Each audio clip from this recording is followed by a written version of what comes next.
ça commence des discussions où ça décourage. Amen. Donc, mais on avait vu qu'il était. Et moi, je prie toujours dans ce sens, qu'une personne soit seule, là, c'est plus facile. Amen. Bon, pas aller traquer, mais juste pour gagner là. Amen. C'était une personne qui était assise approche de la bibliothèque. Et j'ai dit à Jessica, ben, allons voir la dame qui est assise là. Et on est parti. Et on a commencé à parler avec elle.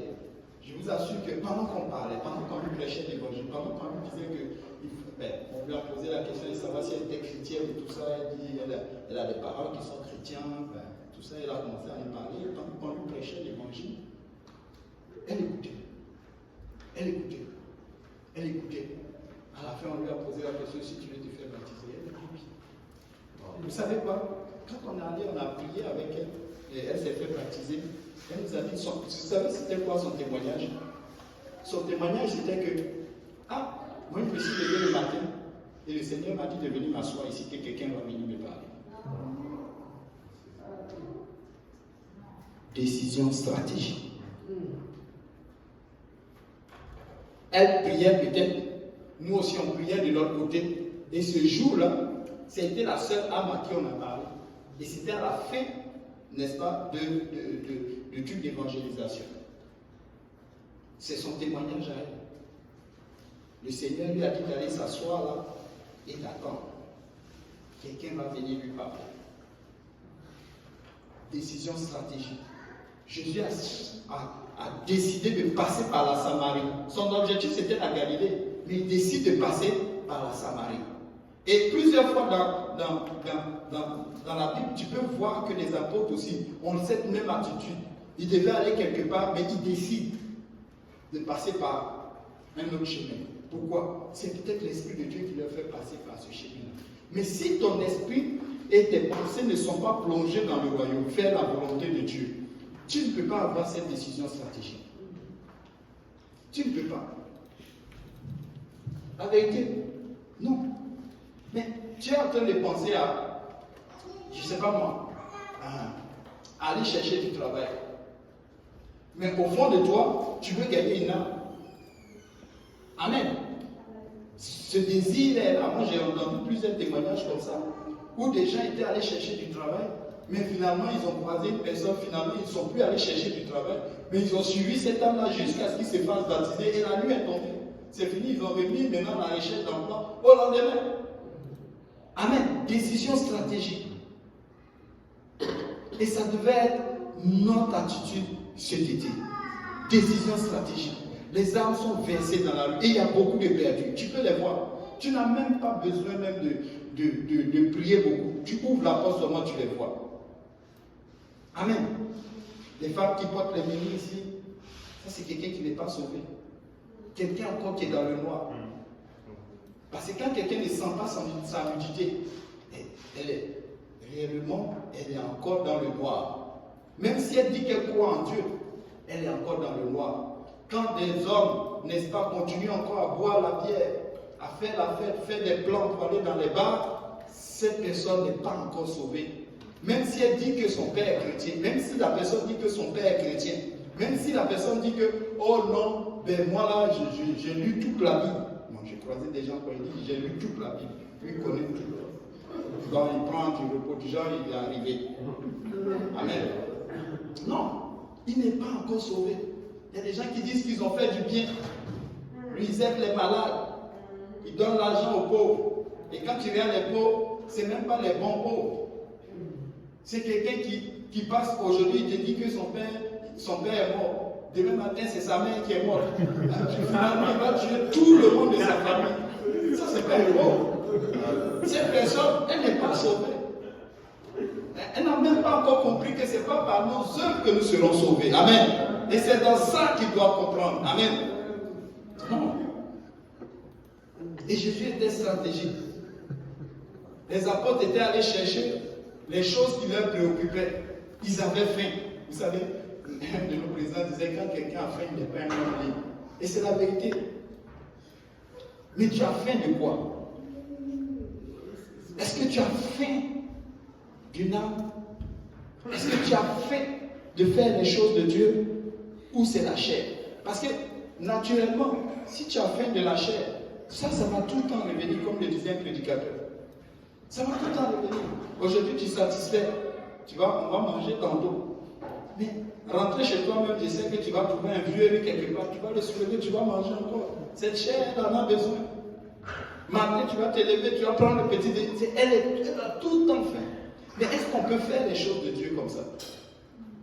Est-ce que quand tu te lèves, tu te dis, ah, cette dame-là, je ne lui ai pas encore parlé. C'est pas j'aime beaucoup maman Tinui, elle est bonne, parce qu'elle me pousse beaucoup. C'est bon. Avant, on évangélisait beaucoup, mais vous savez, à un moment donné, je vais dire la vérité, c'est un peu chaud sur moi aussi. Oui, parce qu'on partait partout.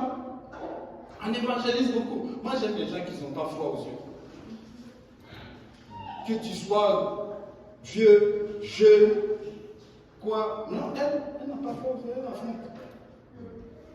Que tu sois universitaire, c'est pas son problème.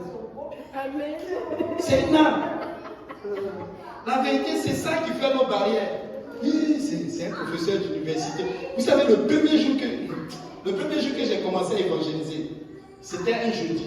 Le frère, à ce moment, le pasteur Lionel n'était pas encore pasteur, c'était un frère. Il est venu à la maison, il est venu me prendre les plans des matins. En ce moment, on jouait à Brebeu. Je crois qu'on jouait au soccer à Brebeu. Mais avant de jouer, on devait évangéliser. Il y avait des sœurs qui priaient à côté. Parce que je voyais le frère Philippe. Le frère Philippe, c'est lui qui, comment on appelle ça, c'est lui qui était le pasteur à Saint-Jérôme avant. Avant que cède la place à quelqu'un d'autre. Sinon, c'était lui. Et il évangélisait les lundis au métro Côte-d'Arthur avec sa femme. Et moi, ça m'impressionnait. Quand je les voyais, je dis, un jour, je vais les rejoindre. Un jour, je vais venir. Je ne sais pas comment ils font. Je brûlais d'envie. Mais bizarrement, vous savez, le Seigneur fait les choses. Il n'a même pas, je n'ai même pas fait le pas pour aller vers nous. Ils sont venus me chercher à la maison. Vous voyez, le Seigneur envoie les gens. Il faut que le désir soit là. Donc, je suis parti avec le frère Lionel. Première personne qu'on croise, c'était à l'université de Montréal. Donc, première personne qu'on croise, je vous assure, le monsieur a commencé à prêcher la parole, il parle. Je suis resté là. Pendant 1 heure de temps, le monsieur parle. Je disais, mais oh mon Dieu. Mais il sait tout ce qui est dans la Bible. J'ai dit, Dieu merci que le frère Lionel était là, sinon j'allais commencer à courir pour partir. Pourquoi? Parce que réellement, c'est notre attitude. Quand quelqu'un commence à réciter beaucoup la parole de Dieu, on est comme impressionné. Avant, je vous le dis, parce que c'était avant, quand je venais au Seigneur, c'était comme ça.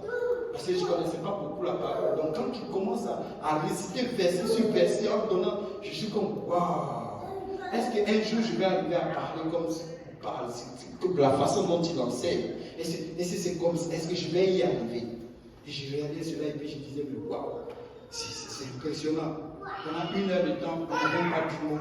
Je pense que c'est le frère Lionel qui a dit, je ne sais même pas qu'est-ce qu'ils se sont dit, 2 ou 3 phrases et puis finalement il est parti. Ça a été la seule personne qu'on a évangélisée. J'ai fui ce jour-là.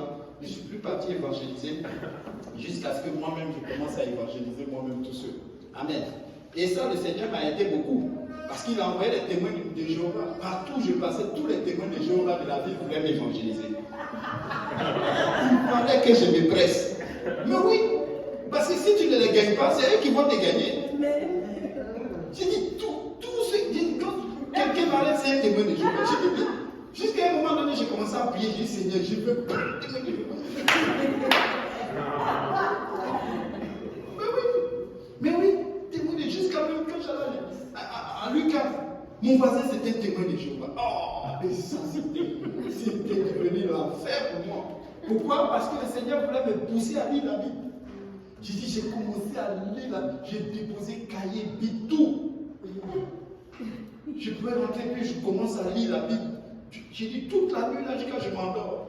Le lundi j'avais été de lui, je ne manquais pas. Le frère Yannick est là. Je ne manquais pas. Pourquoi? Parce que je voulais avoir des arguments pour fatiguer ce monsieur-là. Oui. Oui. Bon. Parce que, non mais, c'est incroyable. Quand tu as le désir, et que tu ne vas pas, que tu ne fais pas des décisions stratégiques, qu'est-ce que le Seigneur fait? Il emmène des gens. En fait, le Seigneur planifie pour toi et il va te pousser à le faire. Amen. Alléluia. C'est pourquoi le désir doit être là. Est-ce que quelqu'un désire aujourd'hui gagner une âme. Est-ce que quelqu'un désire? Ce n'est pas une question de comparaison. Dire que oui, telle personne gagne plus d'âmes, non. Est-ce que tu désires qu'une personne, n'est-ce pas, rentre dans l'église aujourd'hui?